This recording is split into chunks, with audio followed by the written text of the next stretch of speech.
Good morning and welcome to Mission Control Houston and the International Space Station Update. We're here with the International Space Station Flight Control Team inside the Space Station Flight Control Room at the Mission Control Center in Houston.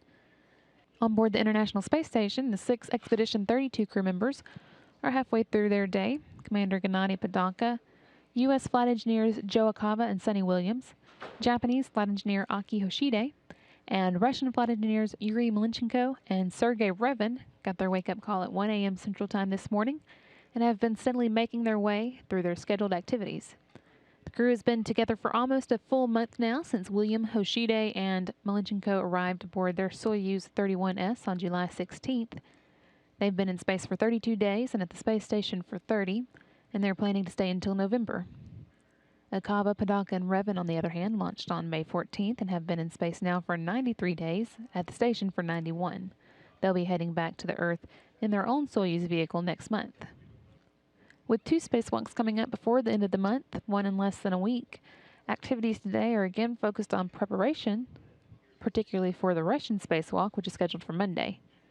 Commander Gennady Padalka and flight engineer Yuri Malenchenko have been working with their Orlan Russian spacesuits, installing NASA helmet lights and cameras on those suits with help from Sonny Williams, and also configuring their communication systems and checking out the telemetry and biomedical sensors.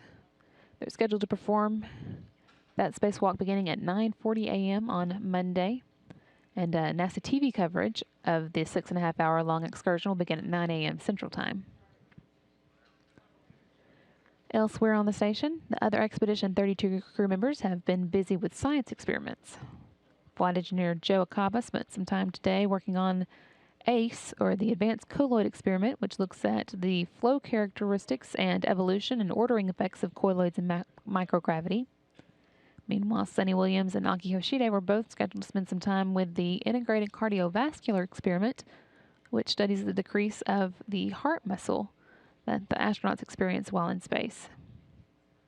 Hoshide also took part in the Pro-K experiment, which looks at how diet can decrease bone loss while in microgravity.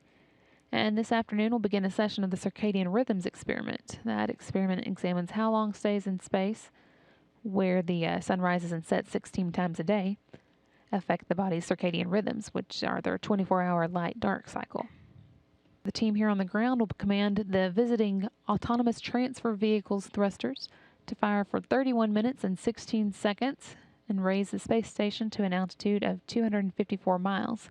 It's part of a regular schedule of reboost for the space station, but will also help the station take advantage of the propellant brought up by the European ATV.